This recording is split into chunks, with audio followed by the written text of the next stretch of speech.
The jury makeup has been a big passion of yours, as far as a jury that represents a defendant and represents a community, in particular Detroit. This has been a big passion. Why has this been important for you, that when, let's say, African-American defendants go to juries, that they have juries that are made up mostly of African-Americans? Why has this been a big passion of yours? Well, it doesn't center solely on the defendant. That's important as well. My perspective is that jury duty is the only time when citizens are given an opportunity to make the government decision of the day. If they want something from the executive branch, they have to email or telegram and hope someone adopts their views. When they want something from the legislature, the same rules apply. When they come down to the courthouse, each individual citizen makes the decision. There's no one between them and the decision of the day. And in doing so, it also serves the benefit if all segments of our community are represented, because it's the only time that citizens come together and talk about everyday life experiences. As a society, we do not get together on any large numbers, either on Saturdays or Sundays. So we come together and we discuss everyday life events. And in doing so, it is my belief that we discover that we have more in common than we do that separates us. So we therefore become a community. And I believe that is critically important in our democracy. So that is one reason. Also, justice must appear fair. If people do not have the perception that the courts are fair, that we are fair to everyone. Well, do they have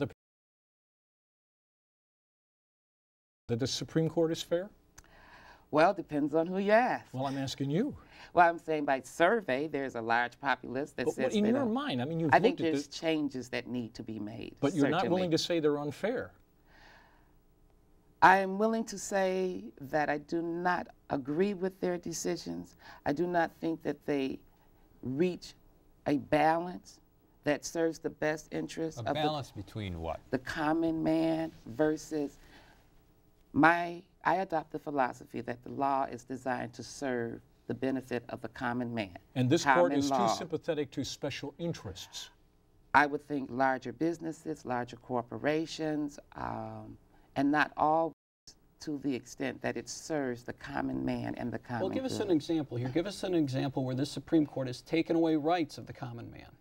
I thought that the case in which the individual daughter went to file a lawsuit because of the murder of her mother, and the individual who was prosecuted for that offense was not even discovered for some 10, 12 years later.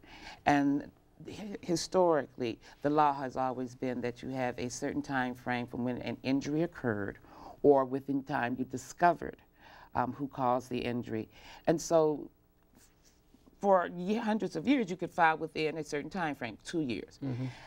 The said, well, she only had the 2 years. It doesn't matter if she couldn't discover, or the police didn't even discover the person who is responsible for this behavior. That is radical. That is absolutely radical.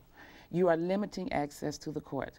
The interpretation on the Environmental Protection Act, where the language was quite clear that anyone could file a cause of action to try to seek a remedy if they believe that there was a damage being done to the environment. And the interpretation that it does not include anyone, and that it's not until that environmental harm is on your personal property that you have standing to come before the court. Well, what if you're a renter? All right, you'll never have it. And what if the damage by the time it gets to your property has killed every tree, every bird, every squirrel, every fish in a 50-mile radius before someone has standing? One of the campaigns that would be, I'm sure, directed at you is, look, you're a liberal judge, you're a liberal, period, who wants to open up the courts to more litigation, clog up the courts, and cost businesses and create a bad business climate in the state. How would you respond to that kind of an attack? The courts do not only handle litigation, they handle mediation, they handle arbitration in a form, facilitation. The courts were designed to resolve disputes.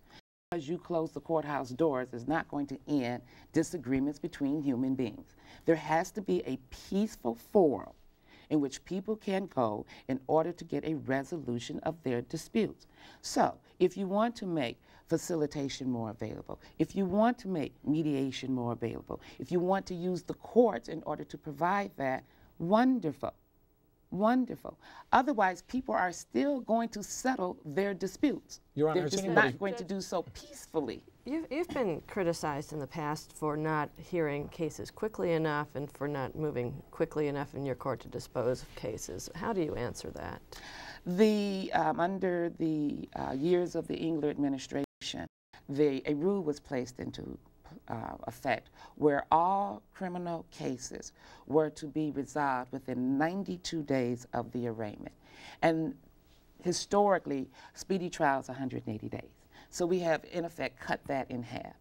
To add to that scenario, the 92-day rule did not differ whether you were in a county or within a circuit that handled, say, 300 felony cases a year versus one that handled, say, 600, so you have 30,000. You have not dragged your feet on these cases. I think that, you know, justice that is rushed is not justice at all. We've had problems with getting evidence.